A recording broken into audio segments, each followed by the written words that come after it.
on the 7th of April 2025. While the security operatives were commended, there is continuing security challenges that's taken away from the shine of their efforts, as growing concerns of insecurity abate in Yelewata, Benue, Taraba, Plateau, and Benue State. Today is 23rd June 2025, and Perspective is back again with the issue of insecurity. By the way, Perspective is a weekly program that highlights trending issues as they unfold in the country. The tragedy of Yelewata in Benue and clashes in Taraba State a few days ago are part of recurring conflict between farmers and herders. Recently, many residents were killed in violent attacks in Yelewata, and analysts attributed the conflict to land disputes, ethnic bias, weak security network, and poor governance. According to analyst Kabir Adamu, head of Beacon Security and Intelligence Limited, in an interview with BBC, he says about 1,043 people have been killed in Benue State between May 2023 and May 2025. It is also on record that thousands have been displaced, living in IDP camps with little food, water, or medical care. Report also notes that the tragedy in Yelewata illustrates deep-rooted systemic issues: ethnic, religious, land disputes, inadequate security architecture, potential political exploitation, and severe socio-economic consequences. In the midst of all this, President Bola Tinubu, during his visit to the area, ordered security agencies to bring an end to the wave of killings in Benue State. It appears that the solutions to resolving the crisis generally is becoming very difficult to actualize. A situation that's making residents of the affected areas and Nigerians in general to wonder when the end of the conflict will come. Perspective is asking, why has these attacks continued unabated, with all the analysis of the root causes and solutions for averting the clashes. This and more my guest will share on today's edition of Perspectives. They were my guest on the 7th of April this year, and here again I have them in the studio. Good morning, gentlemen. Thank you for joining us. We have a security and energy consultant, public good advocate, that's in person of Prince Kevin Fyneface. Good morning. Good morning. Pleasure meeting you again. And also Dr. David Okoror, Chief Security Strategist, International Institute for Security and Governance Studies. Thank you for joining us. My pleasure, always. So here we are again in less than 2 months. What do you make of all that is happening? We're barely 2 months. Another tragedy in Benue State has occurred, and then a bomb blast at the University Mosque in Maiduguri, and again brutal killing of 12 wedding guests in Mangu by angry mob happened June 20, 2025. The attackers actually set the bus ablaze, and it resulted in the death of passengers and 7 others sustained injuries. I will tell you, these are all different incidences of insecurity that we have in the country. So each incident have been profiled and classified by security agencies. But what do you make of all of this? Yes, Mr. Okay, Fyneface.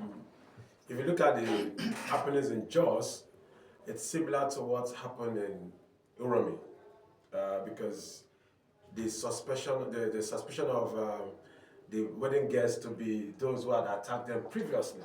The people have actually vented anger, but their souls rest in peace, like we will say. It was a death that could have been avoided if steps were taken prior to when those people from Mango had the attack previous time, and government had actually done it. The last one was, I said, when there is a failure of governance in any given environment, anarchy is a lesson that sets in.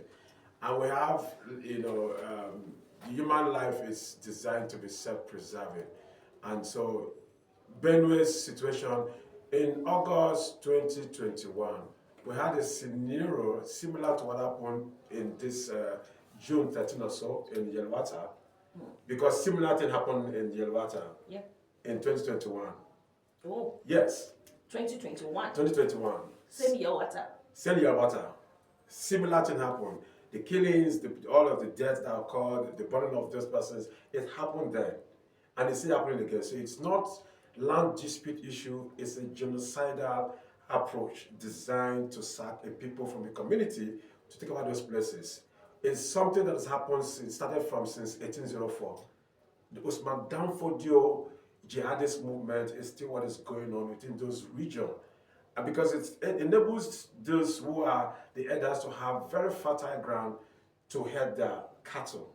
So if we are serious as a people, as a country, what we should be doing is to be able to design, ranches to enable this business to thrive. Because I know everybody here, if I'm not mistaken, patronize something that comes from cow. Either you're taking the milk or the skin for your leather shoes, or you're doing the beef, one thing or the other, one way or the other benefit from that. And the value sheet that comes with, cattle is beyond just the meat. It's enormous.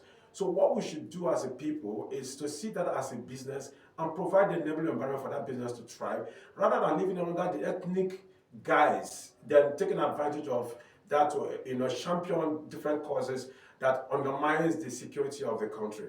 That's one. Number two, we looked at other areas you mentioned, in the perspective that you just pointed out.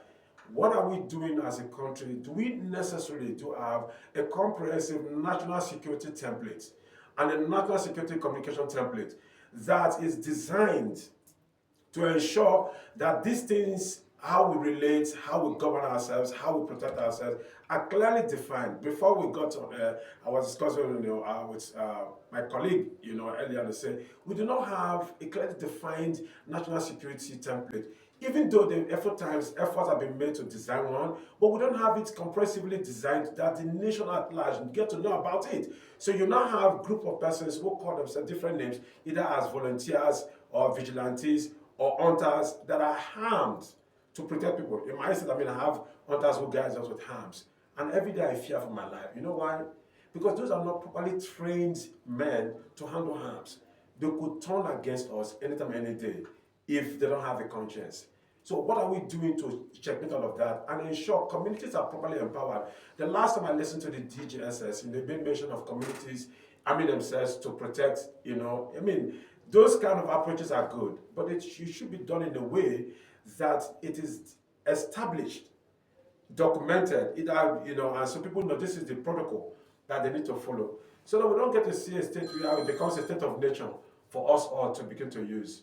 I just want to rest my case on that. Dr. David, I still want us to look at the profiling, and I wonder if we're a people of history and if security agencies actually, if we said this had actually happened before and it's recurring, is there not a pattern that probably is coming to the fore that the security agencies will need to pay attention to?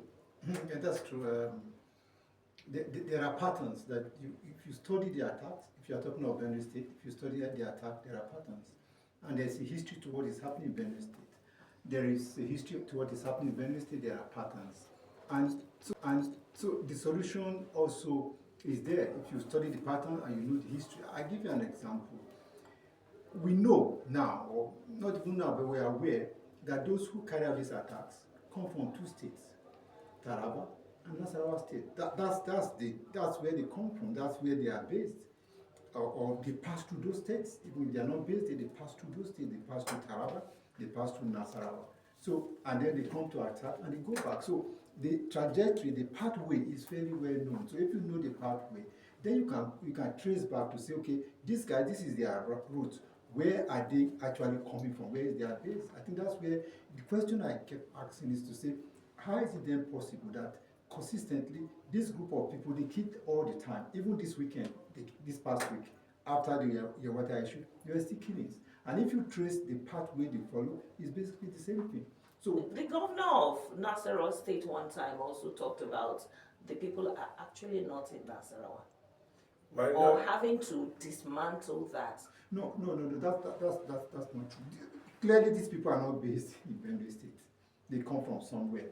Intelligence and eyewitness tells you that these people are in Nasarawa. Even if they are not in Nasarawa, they pass through Nasarawa. So the question is, how come they're able to pass through Nasarawa? They pass through so many communities. they pass through local governments and all that, and they finish But their it's not going to show on the face, or how will they be No, identified? But when they move the in groups, movement, when people move. you know, it should come for concern. I mean, we saw what happened during when we had the jailbreak a few years ago in Kuje. The people who went ahead to carry out the jailbreak rode their bikes from Kaduna to Kuje. And this is we are seeing. In Benue, the last killings in Yelewata, there were reports of sighting this group of persons in Nasarawa. Securities, according to some reports, that security agencies were called that they saw this people grouping and they are moving towards Benue. But steps were not taken to contain that threat until it was carried out. There are communities that have tried to want to arm themselves, to protect themselves, but guess what? The security agencies moved in and disarmed them because it is illegal to have some level of firearms. So why don't you have it as a national security policy to ensure communities, now that we are giving room for vigilantes, hunters association, forest guards, and all of those people to have arms, then it should become a national security policy that we know every community needs to be able to arm itself. My take is simple. We do not necessarily need to begin to put protective measures to forestall or to contain insecurity. What we needed to do is to create the enabling environment so that there are preventive measures that are taken in our daily living, not giving room for such suspicion that some group are coming to come and attack us. Why do we call it reprisal killings? So, some cow dies somewhere and people are dying because of those cows. It's never heard of that. The human life is less valued compared to the animal, the beast that is used. I read this a write-up somewhere that the guest comes in and becomes more dangerous to the host. Gobe was Sokoto back then. There was an Hausa kingdom. Accepted a guest, a Fulani who came in. And at the end of the day, the whole of the northern region has been transformed. That nobody necessarily existed anymore. And it's the same pattern since that time that we are seeing in southern Kaduna today. Most of the communities that were there, originally there, the aborigines are no longer there anymore. They are new communities. Everybody renamed most of those communities to suit his interest, his religious and ethnic interest. That we are seeing the same happening in Benue that is going on. That people living in this country are high DPs in their country. I've never heard that before. High DPs oftentimes for me are people who probably has war in another country, they move to another place, but they are high DPs in their own country. That after 5 years, okay, let's do 4 years now, since 2021, August 2021, there are these killings in Benue. People moved out of their communities and are settled around Nasarawa and some parts in Benue State. And they are still there 4 years after, not gone back to their communities, and those communities have been sacked completely. There are economic disadvantages that comes with that because some of those people are farmers who are supposed to help with our food security, but they're no longer there to do that. So they are now living as peasants in those places, as IDPs, waiting for one visit or the other. The last time we heard in the news, Peter Obi wanted to visit one of the IDPs, it became a political issue. How do we enjoy things like this as a people? Maybe I should just land. I was explaining. I was making a point, so I don't. Okay. Yeah. Yes, I was saying that. Look, the scenario of what is happening is that if you say profiling, if you say investigation, if you say getting the right information as to what is happening, because we need to understand these narratives in order to be able to determine what is the way forward. So I won't lose my thought. I was just saying to you that when you want to, if flood is coming to your house and you want to stop the flood, you don't start by scooping out the water. You go and you go to look at where is the flood coming from, and you block the flood. You dam the flood, or you prevent the flood from coming in. If you want to stop the killings in Benue, the first thing to do is to see who are the people responsible for these killings. Where are they coming from? Even if they are coming out of outside Nigeria, before they get to Benue, they pass through states. Who is going to be answering those questions? The government, the security agency. The question I ask is that we have one police force, we have one DSS, we have one civil defense.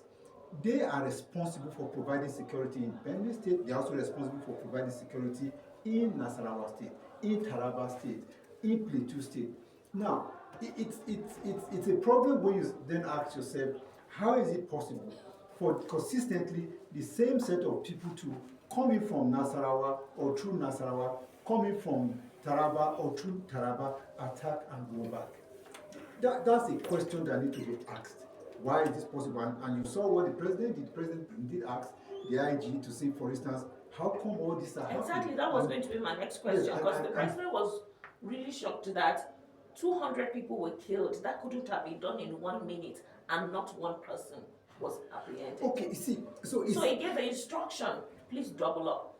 Yeah, but it then tells you that something is wrong. My information is to say that there were policemen around that Yelewata before this attack, but that the policemen had to leave because they didn't have logistics to work with, they didn't have money, and that the state government was supposed to be providing some funding to enable them to survive where they are, and that because the state governor was not providing. Look, this is quite important because in every state, because of the way Nigeria is run, if you post policemen to a state, they don't get allowance or the funding they require. So most times, even you, if you have a case to pursue in the police station, as I talked to, you have to fund it.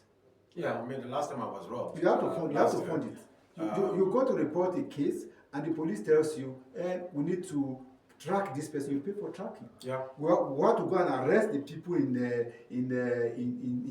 Aba. You have to provide transport and accommodation for the police to go. So when the federal government posts police somewhere and they are not funded, they are not obligated to do what they are expected to do. Can funding ever be enough? No. This is the level it is done.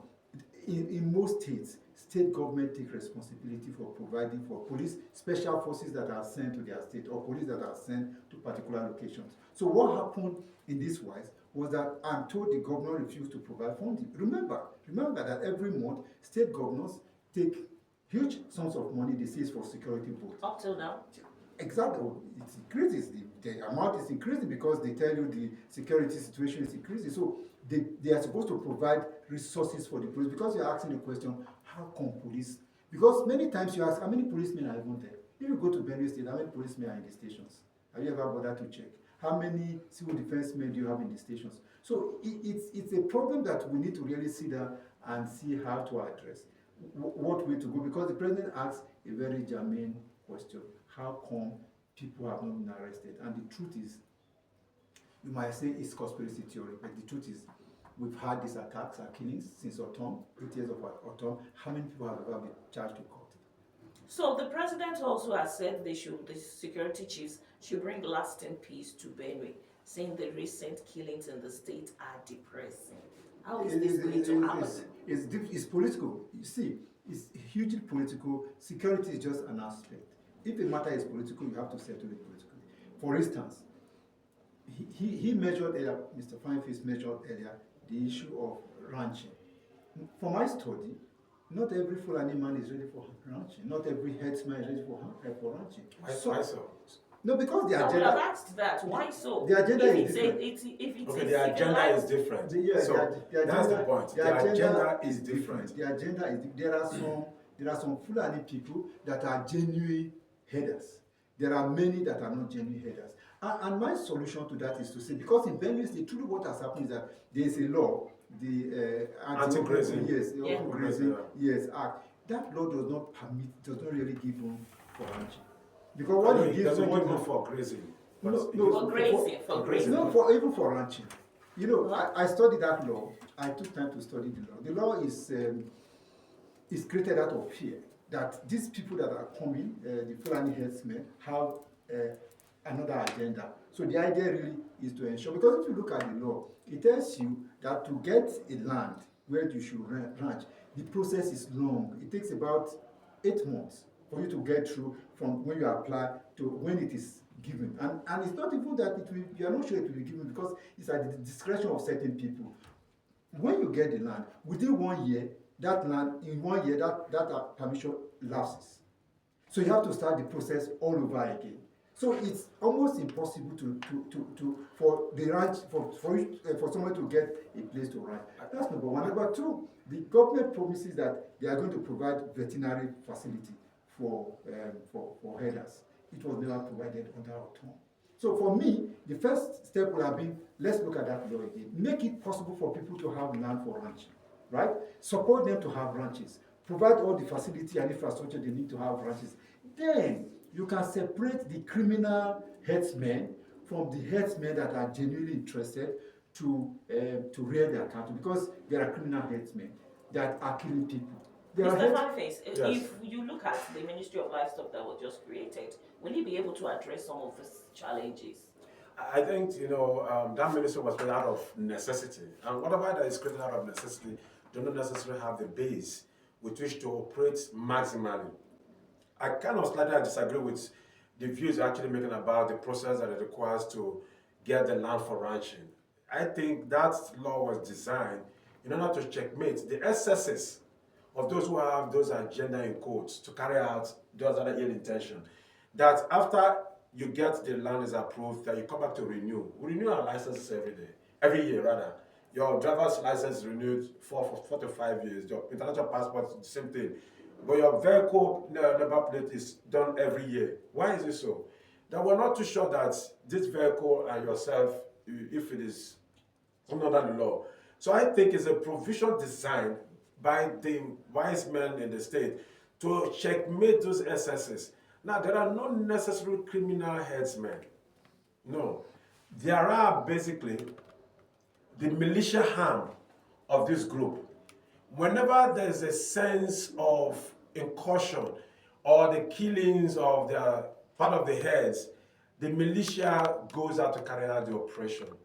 These herders are basically foot soldiers to the bigger plan. For the herders? Yes, these herders.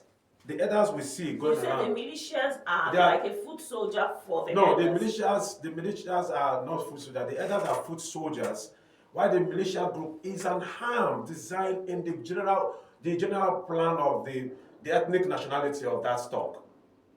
If you see the pattern over the years, it has always been the same. Is it the experience with Afonja? Is it the experience with the Gobir? Is it the experience in the south, in Oshogbo? It has always been the same pattern. Elders comes in, they've always come in with peace. Pay for the piece of land they will stay. Angwan Fulani, that we call them in the northern region. You go even Abuja, you see them everywhere. They stay that part. But there are other groups who comes in to carry out operations whenever there's a sense of a breach of their own peace of order in the environment. They come in from wherever they come from to carry out their attacks, and they move out.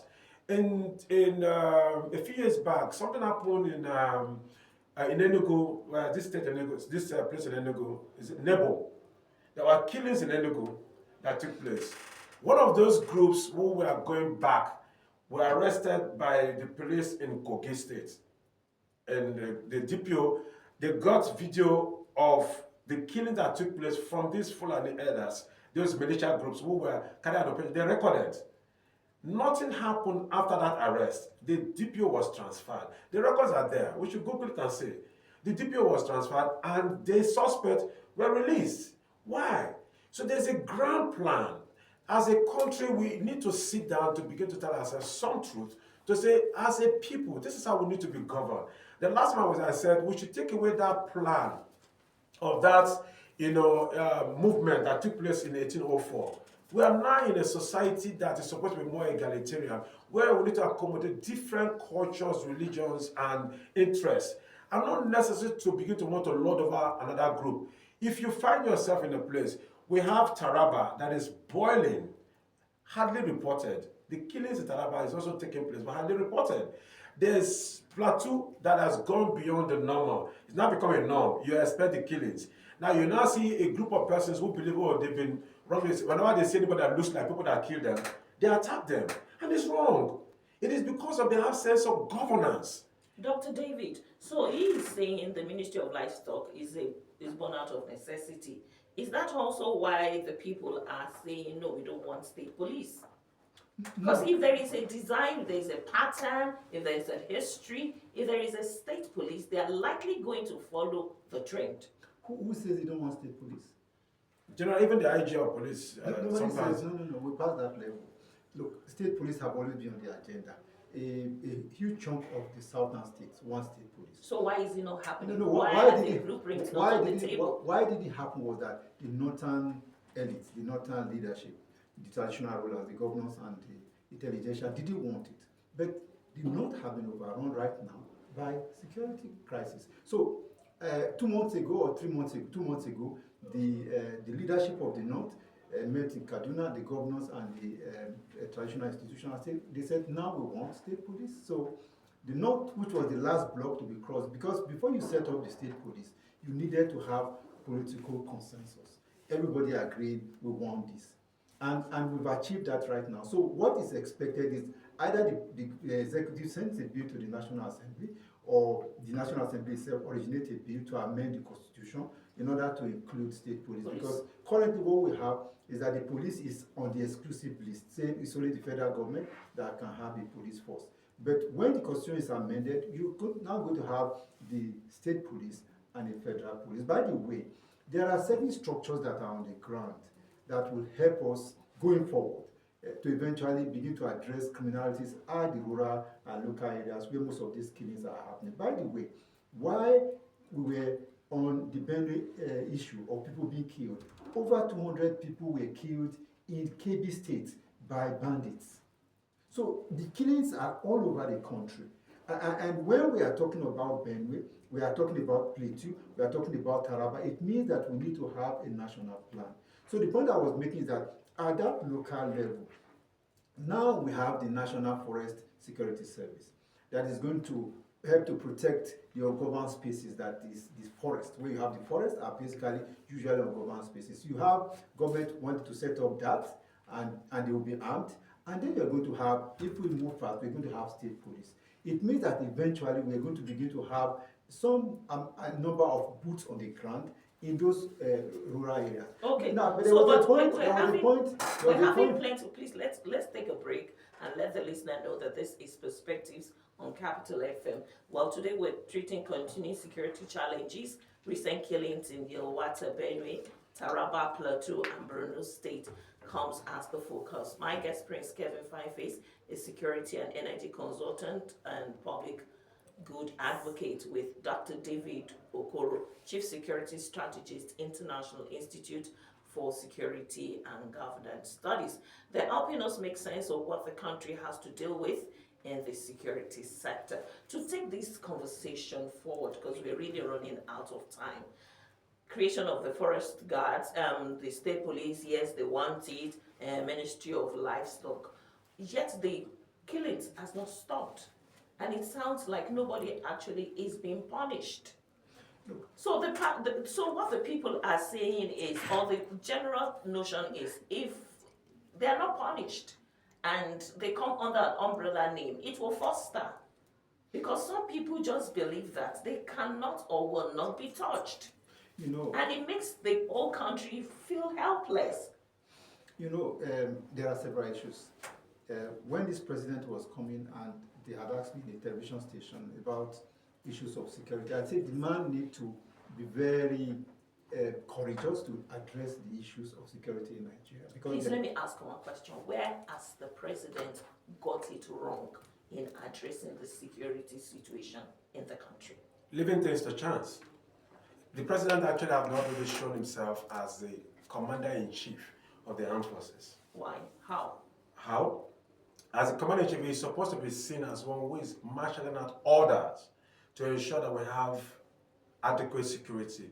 And so when killings takes place and you don't see him respond or react to it by being on air, pacifying the people who have been affected and ensuring that justice is served, then of course you see other arms of government do whatever they want to do. Are we funding our police system adequately, that they have the right remuneration, the right welfare, the right equipment to put their boots on ground? Do we have the right intelligence architecture that is generating the needed intelligence to ensure that these things are nipped in the bud? You see, it's not like we don't have presence everywhere. The DSS have presence in 774 local governments. The civil defense has the same thing, police has the same thing.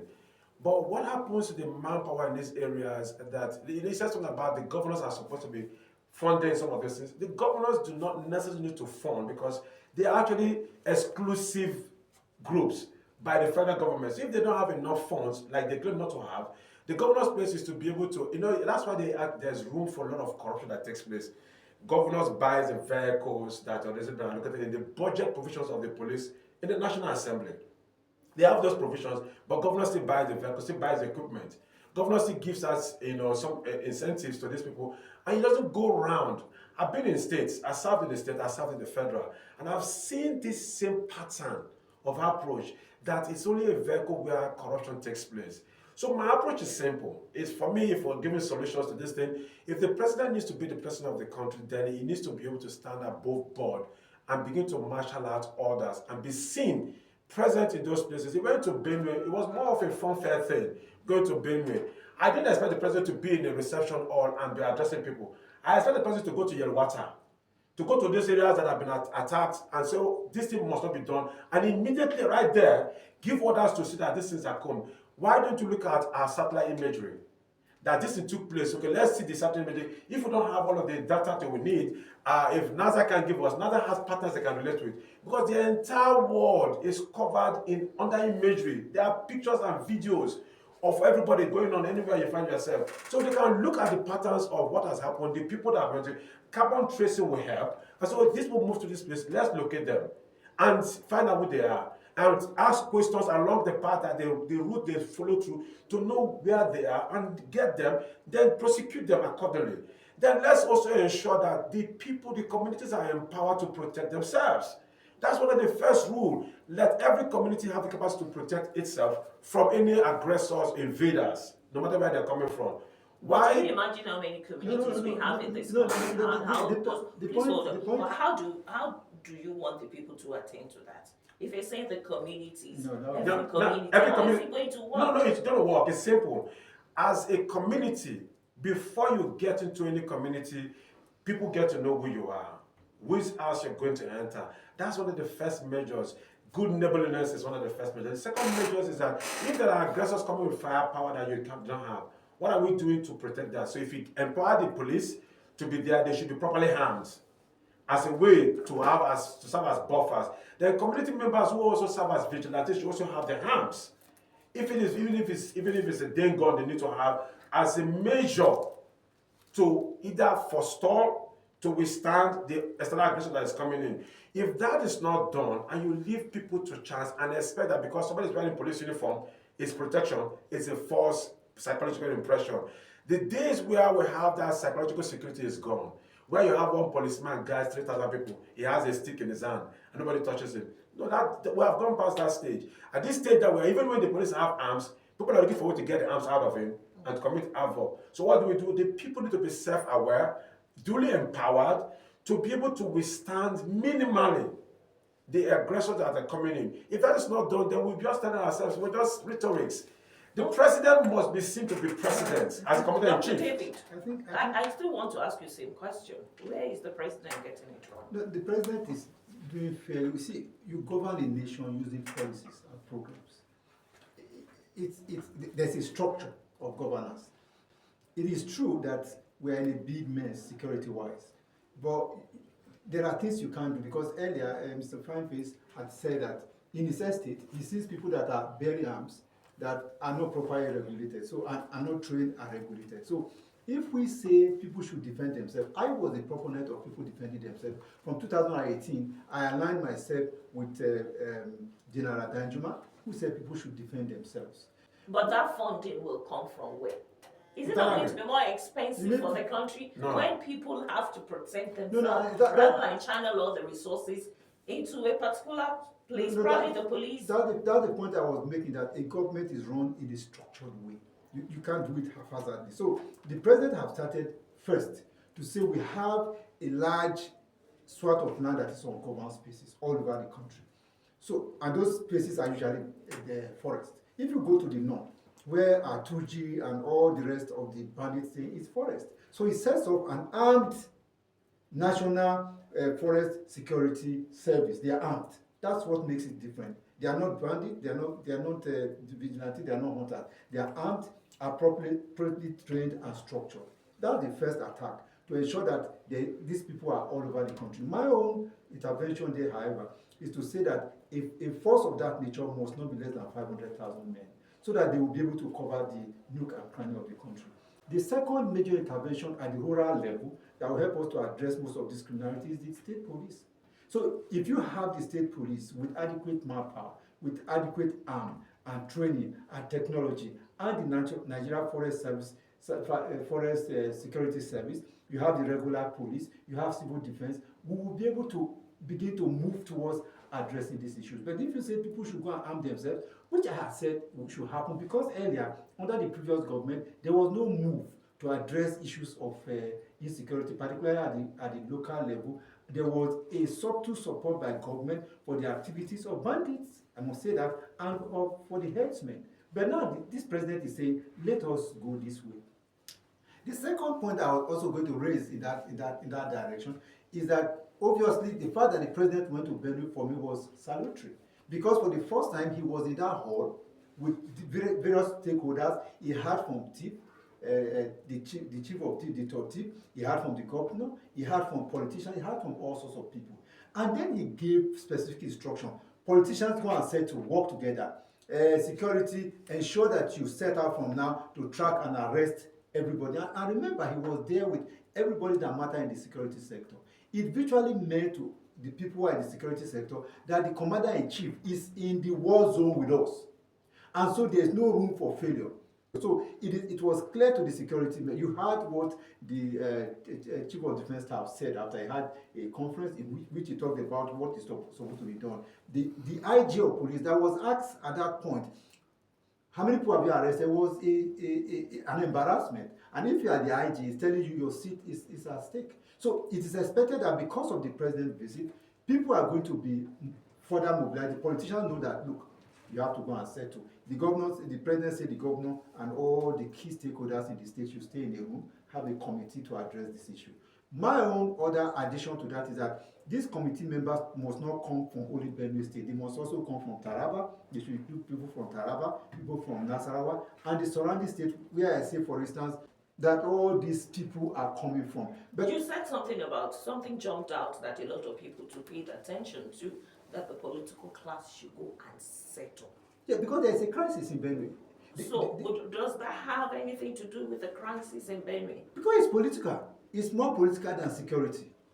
It's more political than security because security is just a reactionary. Security stays to ensure that things are okay and then react if things goes bad. But the environment is that the security operates in is a political environment. So why blame the IG? No, the IG has a role to play because when people therefore, what security does, it reacts, right? Preventive and reactive. Now, you prevent crime from happening, but when the crime happens, you react because there's no way the IG will explain to you that over the past 2 years, people are being killed, all this are happening, and the police have not prosecuted one person. So I was just talking about the visit, the necessity of the visit of the president to Benue State was salutary because now he said to the politician, go and settle. The governor is at loggerhead with other people, with the SGF, with legislators from the state, with all sorts of people, and the president, and then previous governors, and the president said, all of you must stay in the room and solve this problem. Governor, work with everybody here. Number two, politicians, work with the governor. Security agencies, ensure that you deal with any criminality. And then looking at the policy, because policy is key, which you talked about, the livestock ministry. Yes, the livestock ministry have a huge role to play. Because one of the solutions in Benue State is to have ranching. And if you have ranching, that comes to my point again. If you have ranching, everybody that wants to be involved in ranching, who genuinely want to be involved in ranching, will not herd their cattle openly, which is causing this crisis. People are moving their cattle from community to community. And should ranching actually be localized? No, ranching has to be localized. Ranching is located maybe in the village X or local government X. Better still, what I meant is, should it also be alone in Benue State? No, it's not. The livestock ministry is a national policy. But we are talking about Benue State because today the point at stake, or what is our point of discussion, the crisis point is Benue State, right? Is Benue State. So the need to address the issue of Benue State is what we are talking about. But the livestock policy is national. It also covers Lagos, it covers Ogun, it covers other, because it is not only the Fulani people that are headers. There are other leaders, politicians, rich people that have cows, and they have people that take care of the cow. And we are saying that why this crisis is happening is possible to happen because, like he was trying to explain, those who are creating trouble, they use cows as what we call, there's a name we call it, they use cows as a cover, right, to move from place to place. If you provide ranching, it will become not necessary anymore for anybody to carry their cow from one place to the other. So moving forward, what are the hopes? Look, for Nigerians? The first thing is, okay, the first thing is that Nigerians need to put more pressure on government. They are doing some stuff, put more pressure on government. That's number one. Number two, some of these policies that government have put in place, I'm not an APC member, but I think that you see some general direction. You see some general direction that government is doing some things here, is doing some things there. The third one is that we have a fundamental problem that there's a lot of struggle for national resources by different groups. People really, truly, they want to take other people's lands. In Benue State, that's what I found that in our study, that there is a deliberate attempt to forcefully take the land from the people. But like I said, the solution is you cannot start fighting everybody, so give them a place to ranch and then see who is not willing to ranch. Anybody who then refuses to ranch their cattle becomes the primary target. This is what we should do in Benue. This is what we should do in Plateau State. Provide places for people to ranch. As long as they are not able to move from one community to the other, then this crisis would have been addressed. Mr. Fyneface. Well, when I was talking, something came to my mind. You have sugar, a cube of sugar, and it's exposed, and you have a cube of sugar is in a container. Which of these two do you think will be protected from the hands? Is the one that is a cube in the container. And so what we needed to do is not to begin to think of how to kill the hands coming to the sugar. It's how to protect the sugar in the container and not necessarily fighting the hands. If we make provision and enabling environment for the cube of sugar to remain in the container, the ants will basically fizzle out. So say that in English. So in simple English, government needed to be sure that every community has the capacity to help itself, to protect itself. Ranching is a good idea. It must not be in any particular location, and it can be anywhere. Simply put, is that if you're a cattle rearer, you want to be able to have an environment to rear your cattle, and not necessarily grazing through people's farms and lands. They're using that as a vehicle to say, okay, somebody spray snuff in his farmland to protect from pests. Your cow ate the grass and died. You come and kill the people there that they killed your cow. That should stop. Secondly, what we should also be looking at doing as a country, as a people, the president, he said his visit to Benue was salutary. I disagree completely, because if the president was the president, all he need to do is to marshal out to Yelewata with his men. They should all be in the sun, not in that place, and assess the situation and go to other areas that have been affected. So why do you have the chief of army? Mr. Why do you have Inspector General of Police? No, everybody. Mr. President. It's Mr. President. That's why he's the commander-in-chief. As a commander, when there is war, you don't sit down, and in the theater, you go at the war front to show to your men that you are there on the spot. If the president had gone to Yelewata, you know what would have happened? The ripple effect of his visit to Yelewata would have transformed the security architecture completely, because high service is one thing that is embraced in this part of our world easily. We like to do that, sacrificing. So the president visit to Yelewata would have also helped other areas. Look at something that happened in Minna. Flood took place. Where is the empathy of the president? To show to the people that we have a president that truly cares for the people. After how many deaths, the young man called Vidya went to Yelewata. It was when we saw real time, it's crazy. Oh, forgive me. So seeing those videos. How many of these places are we going to actually put the president? The president can have visit. Sorry, sir. The president can have visit spots that will change the narrative. If the president visits any place where there's crisis, it changes the narrative. It means that security men and women will do what needs to be done. I've served this country before, and I know what it means when we had the military back then, and there's something goes wrong. I know what it means. I know when we had president who really was the president that was on ground to show that it was the ground. Going to have a reception and asking questions do not necessarily, for me, show empathy in any form. A president must show Different views, empathy. different perspectives, I guess that would be. The point We're running out as of we are running time. out We of need to time. go, gentlemen. Yeah, We're out of time. one of We the have things to we go. should also Yeah. celebrate. I'm not APCU, but when the president is doing certain things in an area, we should talk about it. Okay, gentlemen, that's how far we can go on today's package. I want to say a big thank you to our guest, Prince Kevin Fyneface, a security and energy consultant and a public good advocate, with Dr. David Okoror, Chief Security Strategist, International Institute for Security and Governance Studies. Thank you, gentlemen. Always you're here. Perspective team once again is supervised by Chikeze Chinkata, made up of Nkiro, Keke, Riskati, Jeremy, and Georgina Humphrey. My name is Buki Tuuru.